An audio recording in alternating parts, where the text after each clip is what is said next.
Евангелие според Матеј, глава 5. А кога виде големо мноштво, Исус се качи на планината. И кога седна, неговите ученици му се приближија. И тој ја отвори својата уста, ги учеше и им зборуваше. Блажени се бедните по дух, зашто нивно е небесното царство. Блажени се оние кои тагуваат, зашто ќе бидат утешени. Блажени се кротките, зашто тие ќе ја наследат земјата. Блажени се оние кои гладуваат и жедуваат за праведност, зашто тие ќе се наситат. Блажени се милостивите, зашто тие ќе бидат помилувани. Блажени се чистите по срце, зашто тие ќе го видат Бог. Блажени се миротворците, зашто тие ќе се наречат Божји синови. Блажени се оние што ги прогонуваат за праведност, зашто нивно е небесното царство. Блажени сте кога ќе ве срамат и гонат и кога ќе зборуваат против вас секакви лоши зборови лажно поради мене. Радувајте се и веселете се, зашто голема е вашата награда на небесата, зашто така ги прогонуваа и пророците кои беа пред вас.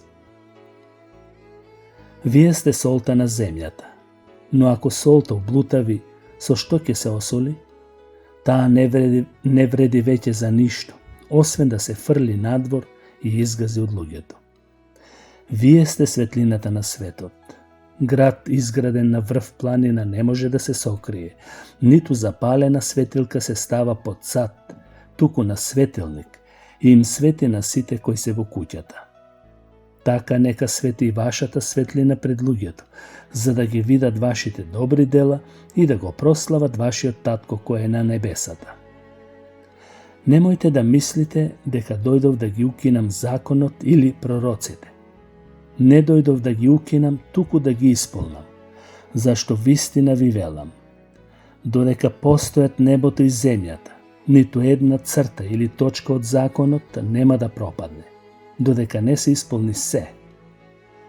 И така, оној што ќе укине една од тие најмали заповеди и така ги научи луѓето, ќе се нарече најмал во небесното царство. А оној што ќе ги исполни и така поучува, ќе се нарече голем во небесното царство. Зашто ви велам? Доколку вашата праведност не биде поголема од праведноста на книжниците и фарисеите, вие нема да влезете во небесното царство. Сте чуле дека им било речено на старите не убивај, а кој ќе убие ќе биде виновен пред судот. А јас ви велам, секој што се гневи на брата си ќе биде виновен пред судот.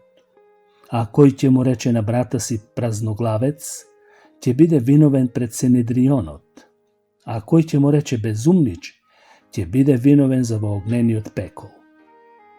И така, ако принесуваш дар на жртвеникот и таму се сетиш дека твојот брат има нешто против тебе, остави го дарот таму пред жртвеникот и оди најнапред помири се со твојот брат, а потоа дојди и принеси го дарот.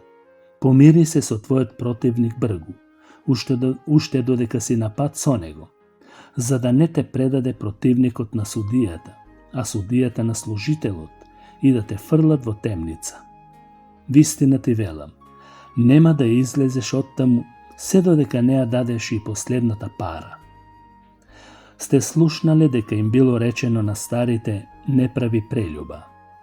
Но јас ви велам, секој што ќе погледне жена со желба за да ја посака, прави прељуба во своето срце. Ако те соблазнува твоето десно око, извади го и фрли го од себе, зашто подобро е да бидеш без едно око, отколку целото тело да ти биде фрлено во огнениот пекол. И ако те соблазнува твојата десна рака, одсечи ја и фрли од себе, зашто подобро е да бидеш без еден орган од телото, отколку целото тело да ти биде фрлено во огнениот пекол. И уште им било речено, кој ќе ја остави својата жена, нека и даде разводно писмо. А јас ви велам, секој што ќе ја остави својата жена, а не извршила прељуба, тој ја наведува на прељуба.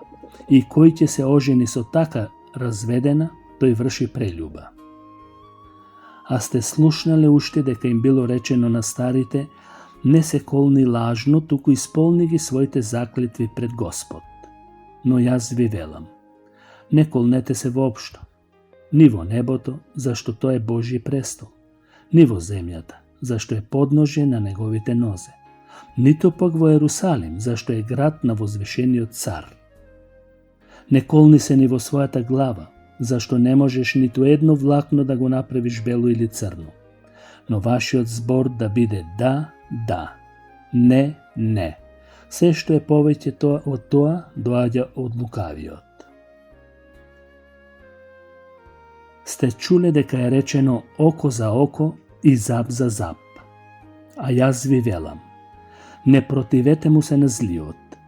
Туку, ако некој те удри по десниот образ, сврти му го и другиот.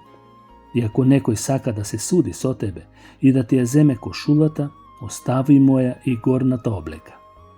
И ако некој те присили да одиш со него 1 милја, ти оди 2.